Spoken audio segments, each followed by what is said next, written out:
चला तर मग मित्रांनो, आज आपली सुट्टी आहे त्यामुळे आपण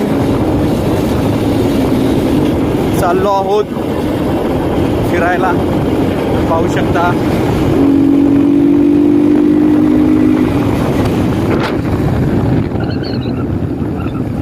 तर मित्रांनो, तुम्ही पाहू शकता कोल्हापुरातील थंड हवेचे ठिकाण म्हणून ओळखले जाणारे या डोंगरावरती आपण आलेलो आहोत. तर ज्यांना कोणाला माहिती आहे हे ठिकाण त्यांनी कमेंट्समध्ये नक्कीच सांगा.